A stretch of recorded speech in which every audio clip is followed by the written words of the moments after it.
നിമിഷങ്ങൾക്കുള്ളിൽ തന്നെ നമ്മുടെ ഞാടിയും ഞരമ്പുകളെല്ലാം തന്നെ തകർത്തെറിഞ്ഞുകൊണ്ട് നമ്മൾ പോലും അറിയാത്ത മരണത്തിലേക്ക് നയിക്കുന്ന ആ ഒരു രാസവസ്തു.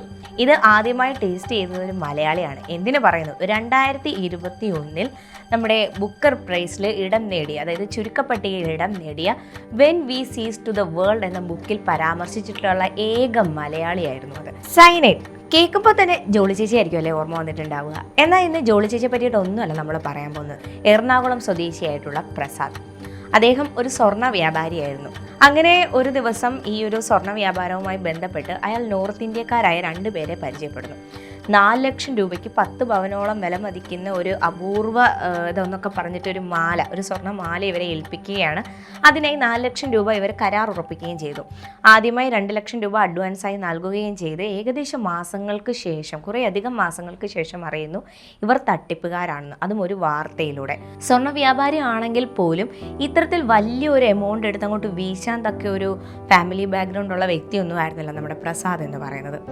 അങ്ങനെ ഇത് എല്ലാം കൊണ്ടും അങ്ങോട്ട് തകരുകയാണ് ഈ ഒരു ബിസിനസ് എന്ന് പറയുന്നത്. ഇതിൽ നിന്ന് രക്ഷ നേടുന്നതിന് വേണ്ടി ബന്ധുക്കളെല്ലാം തന്നെ പ്രസാദിനെ സഹായിച്ചിരുന്നു. പക്ഷെ അതുകൊണ്ടൊന്നും രക്ഷപ്പെടാനും പ്രസാദിന് സാധിച്ചില്ല. ഒടുവിൽ പ്രസാദ് ഒരു തീരുമാനത്തിലേക്ക് എത്തുകയാണ്. അങ്ങനെ പാലക്കാട് നഗരത്തിൽ തന്നെ ബസ് സ്റ്റാൻഡിനടുത്തായിട്ടുള്ള ഒരു ലോഡ്ജിൽ 2006 ജൂൺ 15 ഒരു റൂം എടുത്തു. അവിടെ ചെന്ന് എല്ലാവരോടും ഭയങ്കര കമ്പനിയായിട്ടുള്ളൊരു യുവാവ്. ഇതിനിടയ്ക്ക് വീട്ടിലേക്ക് വിളിക്കുന്നുണ്ട്. പക്ഷെ മാതാപിതാക്കൾക്ക് എന്തൊക്കെയോ സംശയം തോന്നുന്നുണ്ട് ഈ ഒരു സംസാരത്തിലൊക്കെ ആണെങ്കിലും. അപ്പോൾ ഒക്കെ പറയുന്നുണ്ട്, നീ ഇങ്ങ് പോരെ മോനെ, ഇതുവരെ സംഭവിച്ചതൊക്കെ പോട്ടെ, നമുക്ക് എന്താണെന്ന് വെച്ചാൽ ചെയ്യാം. ഇല്ലമ്മ, എനിക്ക് ഒരു കുഴപ്പമില്ല, നിങ്ങൾ സമാധാനത്തോടെ ഇരിക്കും, അമ്മയുടെ പിറന്നാളിന് ഞാൻ എത്തുന്നതായിരിക്കും, അതായത് ജൂൺ 18 ഞാൻ വീട്ടിലെത്തും, സമാധാനത്തെ ഇരിക്കും, കുറച്ച് ദിവസത്തെ ഒരു ആശ്വാസത്തിന് വേണ്ടി ഞാൻ മാറി നിൽക്കുകയാണ്. പിന്നീട് സഹോദരൻ കോൺടാക്ട് ചെയ്യാൻ ശ്രമിച്ചിട്ട് ഫോൺ സ്വിച്ച് ഓഫ് ആണ്. അങ്ങനെ ഹോട്ടലിലെ ഫോണിലേക്ക് വിളിച്ചിട്ടാണ് ഈ പ്രസാദിനോട് സംസാരിക്കുന്നത്. അപ്പോഴും ഇല്ലടാ കുഴപ്പമൊന്നുമില്ല എന്ന് പറഞ്ഞ് ഫോൺ കട്ട് ചെയ്തു. ജൂൺ 17, 2006 പ്രസാദിന്റെ റൂം തുറക്കുന്നില്ല. തുടർന്ന് ഈ ഒരു ഹോട്ടൽ ജീവനക്കാർ പോലീസിനെ വിളിച്ചറിയിക്കുന്നു. പോലീസ് എത്തി കുറേ അധികം തട്ടി വിളിച്ചിട്ടും പ്രസാദ് ഡോർ തുറക്കുന്നില്ല എന്ന് കണ്ട് ഇവർ കതക് തല്ലിപ്പൊളിച്ചകത്തേക്ക് കയറുകയാണ്. കയറുമ്പോൾ കണ്ട കാഴ്ച എന്ന് പറയുന്നത് മദ്യക്കുപ്പി, പിന്നെ ഒരു സൂയിസൈഡ് നോട്ട്, ഒരു കട്ടിലിൻ്റെ ഒരു ഭാഗത്തേക്ക് ചരിഞ്ഞു കിടക്കുന്ന അവസ്ഥയിൽ പ്രസാദിനെയും കണ്ടെത്തുന്നുണ്ട്. വായിൽ നിന്ന് നുരയും പതയും പോയതിൻ്റെ ഒക്കെ പാടുകൾ പ്രസാദിൻ്റെ മുഖത്തും ബെഡ്ഷീറ്റിലും ഒക്കെയുണ്ട്. പിന്നീട് ഈ ഒരു ആത്മഹത്യാക്കുറിപ്പ് കണ്ടെത്തുന്നു. സ്വാഭാവികമായിട്ടും ഏതൊരു യുവാവിൻ്റെയും ഒരു ആത്മഹത്യ എങ്ങനെയായിരിക്കും പോലീസ് അന്വേഷിക്കുക, ആ രീതിയിൽ തന്നെയായിരുന്നു ആദ്യത്തെ 3-4 ദിവസങ്ങൾ പോയത്. പക്ഷേ ആദ്യത്തെ 3-4 ദിവസങ്ങൾ പോയി കഴിഞ്ഞ് അവിടുത്തെ സൂയിസൈഡ് നോട്ട് കണ്ടെത്തി കഴിഞ്ഞപ്പോൾ ഈ കേസ് ആകെ മാറി മറിഞ്ഞു. എന്തിനു പറയുന്നു, ദേശീയ മാധ്യമങ്ങൾ വരെ ഈ ഒരു പ്രസാദിൻ്റെ സൂയിസൈഡ് കേസ് റിപ്പോർട്ട് ചെയ്യുന്നതിന് വേണ്ടിയിട്ട് അവിടെ എത്തി. കാരണം എന്താണെന്നല്ലേ, താൻ മരിക്കാൻ പോകുന്ന ആ അവസ്ഥയിലും ലോകം അറിയേണ്ട ഒരു കാര്യം പ്രസാദ് തൻ്റെ ആ ഒരു നോട്ടിലൂടെ എഴുതി കുറിച്ച് വെച്ചിട്ടുണ്ടായിരുന്നു. അതായത് സൈനൈഡിൻ്റെ രുചി.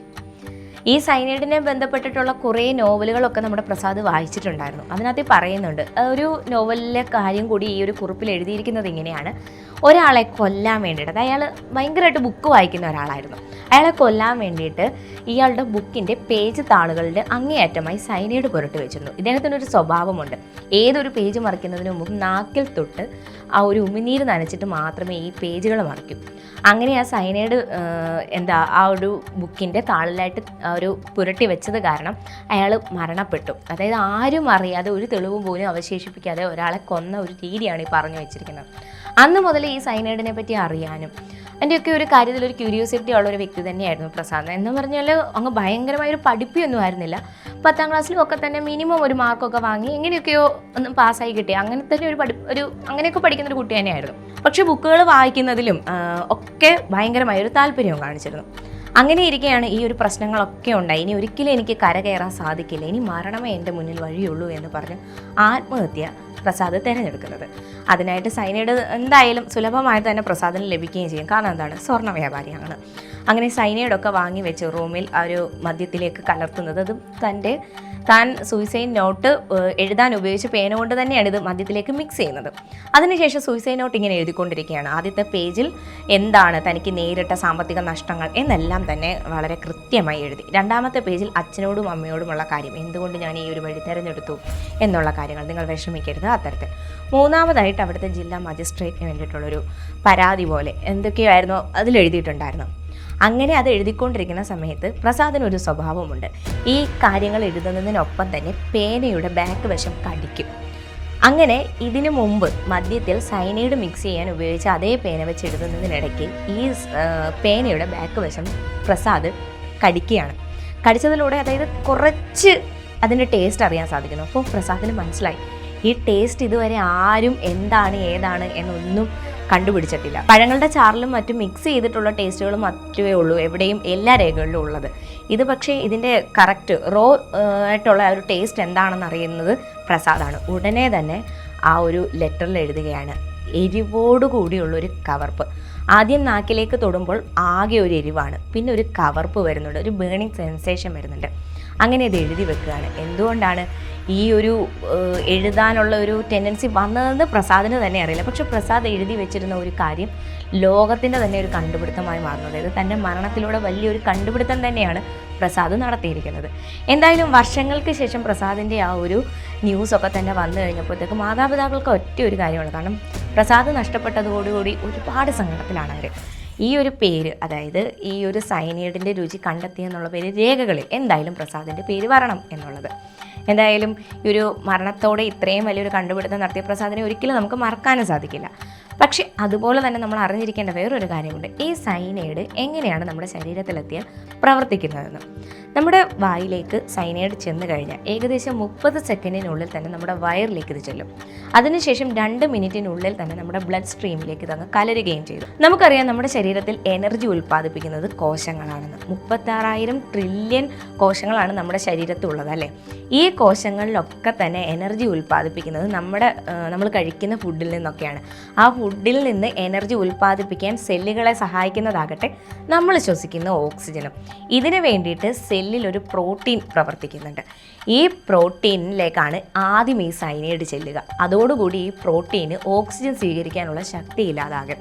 അതുകൊണ്ട് എന്താ, നമ്മുടെ സെല്ലുകളിലൊന്നും ഓക്സിജൻ ചെല്ലില്ല, എനർജി ലഭിക്കില്ല. നമ്മുടെ ഒരു അവയവങ്ങളും എന്തിനു പറയുന്നു, നാഡീവ്യൂഹങ്ങൾ പോലും പ്രവർത്തിക്കാത്ത അവസ്ഥയിലേക്കും. അപ്പോൾ നമ്മുടെ ശരീരം അലേർട്ടാവാൻ തുടങ്ങും. ബോഡിയിലെങ്ങും ഓക്സിജൻ എത്തുന്നില്ല, എന്തൊക്കെയോ പ്രശ്നമാണെന്ന് കാണുന്നു. അങ്ങനെ തലച്ചോറാണ് ആദ്യം റിയാക്ട് ചെയ്യുന്നത്. ഭയങ്കര ശക്തമായ തലവേദനയും തലകറക്കമൊക്കെ ഉണ്ടാകും. അതിനുശേഷം നമുക്ക് നെഞ്ച് വേദനിക്കാൻ തുടങ്ങും. കാരണം എന്താണെന്നറിയാം, ഇവിടെയും ഓക്സിജൻ എത്തുന്നില്ല എന്നുള്ള കാര്യം ഹാർട്ടിന് മനസ്സിലാകും. ഹാർട്ട് എത്രയും പെട്ടെന്ന് എല്ലായിടത്തും, അതായത് ഇപ്പോൾ ഉള്ള ആ ഒരു ഓക്സിജൻ ലഭ്യമല്ലാത്ത അവസ്ഥയിൽ നിന്ന് നമ്മുടെ ശരീരഭാഗങ്ങളെ രക്ഷിക്കുന്നതിന് വേണ്ടി കൂടുതൽ പ്രവർത്തിക്കും, കൂടുതൽ രക്തം പമ്പ് ചെയ്യും. പക്ഷേ എന്തൊക്കെ ചെയ്തിട്ടും നമ്മൾ ഇനി എത്ര ശ്വസിച്ചാലും ഈ ഓക്സിജൻ ഒന്നും നമ്മുടെ സെല്ലുകളിലേക്ക് ചെല്ലാതെ അങ്ങനെ പെട്ടെന്ന് നമ്മൾ മരണമടയുകയാണ് ചെയ്യുന്നത്. ഇതാണ്, അതായത് ഇപ്പം നമ്മളിപ്പോൾ എന്ത് ഭക്ഷണം കഴിച്ചാലും അതിൻ്റെ ഒരു കെമിക്കൽ റിയാക്ഷൻ നമ്മുടെ ശരീരത്തിൽ നടക്കുന്നുണ്ട്. ഇപ്പോൾ നമ്മളിപ്പം കഴിക്കുന്ന എന്ത് ഫുഡായിക്കോട്ടെ, ചിലപ്പം നമ്മൾ ഈ സ്ലോ പോയിസൺ എന്നൊക്കെ പറയില്ലേ, എന്ത് ഫുഡായിക്കോട്ടെ അത് നമ്മുടെ ശരീരത്ത് പല രീതിയിലുള്ള മാറ്റങ്ങളുണ്ട്, മാനസികമായും ശാരീരികമായും.